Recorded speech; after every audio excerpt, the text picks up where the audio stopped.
So I know that the Cleveland Cavaliers are terrible at the moment, and I know that the first go-around when LeBron James left was not very good, and I also know that the owner, Dan Gilbert, has not done a very good job of, well, anything basketball-related, since the guy doesn't care about his general managers at all, and he had quite a good one not long ago with David Griffin.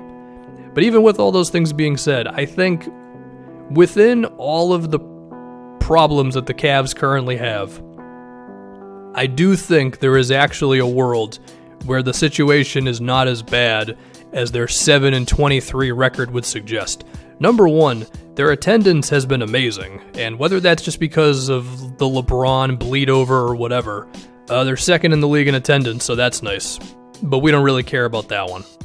What we want to talk about is, of course, the basketball stuff, and this is what I think the Cavs are in a position to do right now, okay?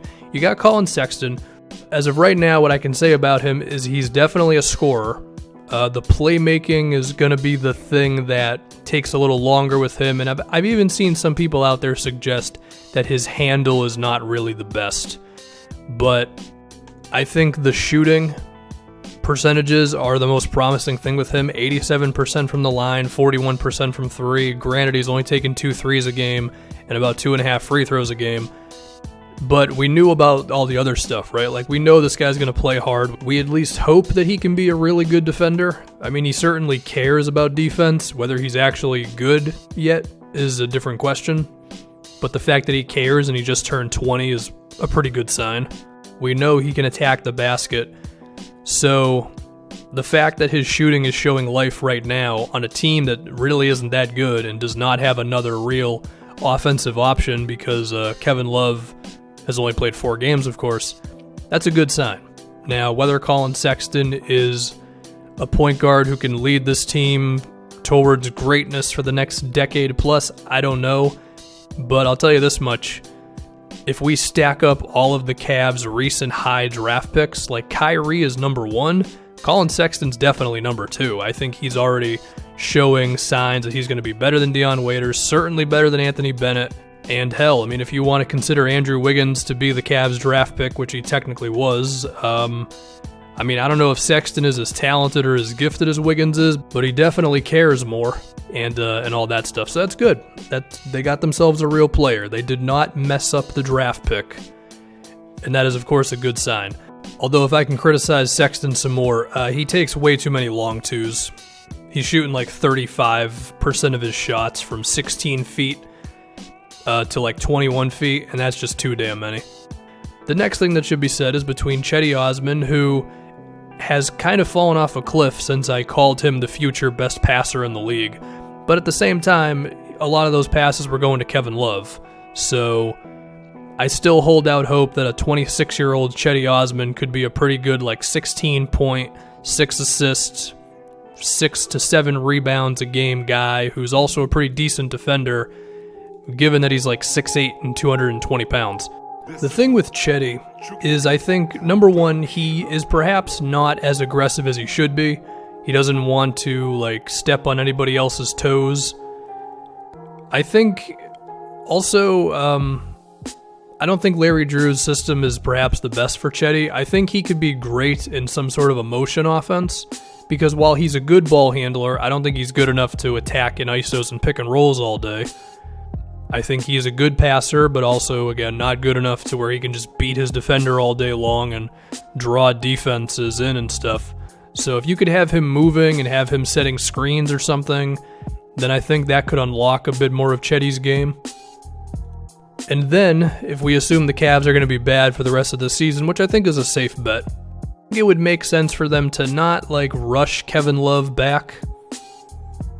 I mean, the idea of a Kevin Love trade, I think, is still kind of possible, but I wouldn't super bank on it at this point, even if I've kind of talked about it perhaps a little too much over the past couple weeks. Maybe a team that's swamped with salary will get desperate, whatever.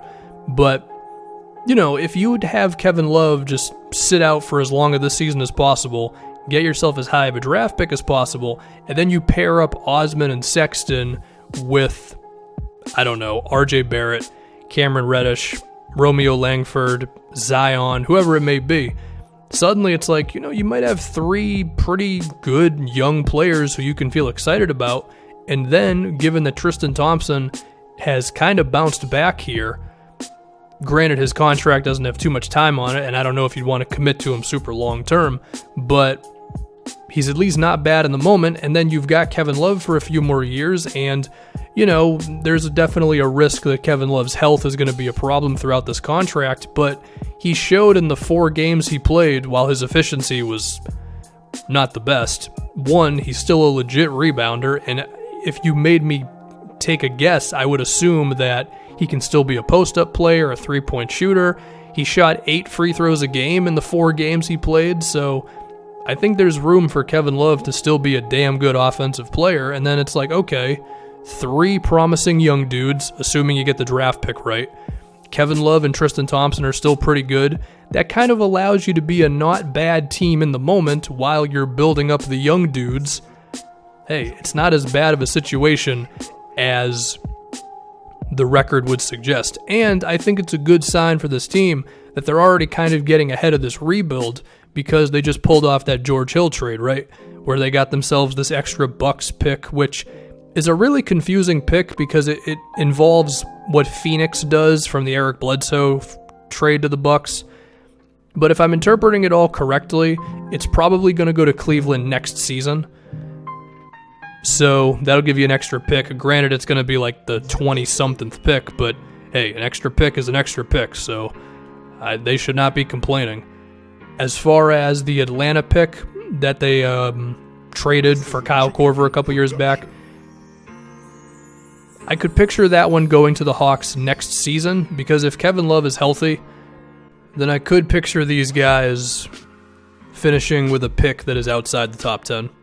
So as a result, that would go to the Hawks. And if I'm not mistaken, the Cavs, they've got about $9 million stipulations on their 2019 second round pick. But if I'm seeing some of it right, they at least have 1 pick. As far as where it's going to be, I don't know, but that at least gives them another opportunity to get some players. Is it possible for them to get any other type of draft picks? Well, I mean, if you really had Kevin Love out there on the trade market, but I don't know about that one at this point. I mean, it's possible that Alec Burks could be in a move. He has not been that good since coming to the Cavs. He's been really inefficient, taking bad shots, which is a little disappointing because I was holding out some hope for him. I think the only other way would be if they were willing to take on bad contracts, which they already did with the Bucks trade when they got Henson and Dellavedova, but perhaps there's some other contract out there where some team is desperate to get off of money because they got to re-sign somebody or whatever. And if you're Cleveland, you should definitely consider jumping in on that one, as long as the guy you're getting back is not under contract for too long. Then, yeah, get yourself an extra pick. Why not? Rodney Hood. We got to give Rodney Hood some credit. He is looking at least like a decent player. I mean, if you were a part of that group that thought Hood could be a big-time scorer, well, he's kind of proven you wrong at this point. But even so, whether you re-sign him to some sort of a contract that doesn't really kill you, just to give you a 26, 27-year-old respectable basketball player, that's not bad. Larry Nance is still doing Larry Nance things. His three-pointer is even a little bit alive. There's just a whole lot of little teeny things happening with this Cavs team where if they execute correctly, they could bounce back in a pretty good way here. Now, the downside of all this is maybe they strike out on the pick, which they have done in the past. Granted, all the front office people are not the same, I get it, but it's been done. There's a chance that Kevin Love is not that good when he comes back. There's a chance that Tristan Thompson is having a bit of a moment right now, but it's just kind of fool's gold where he's closer to what he was last year than what he is this season. There's a chance that Cedi Osman is just not as good as I think he can be. So, yeah, there's definitely an unknown here. But, if you're a Cavs fan and you're just in the dumps because you lost LeBron, I mean, I would be too. But even outside of that, there is a world where this team could be like a 41 or 42 win team next season because it's the Eastern Conference. And they could have some young dudes looking pretty good. And that's kind of like a pretty good situation to be in. I mean, sure, it's not LeBron taking you to the finals 4 years in a row, but it's something that you can actually build off of. It can get people excited about the team. And depending on what the ceiling is of Sexton, Osman, Larry Nance, and then the guy that they're going to draft this season, hey, maybe the potential is a bit higher than I even think it'll be, but only time will tell on that stuff.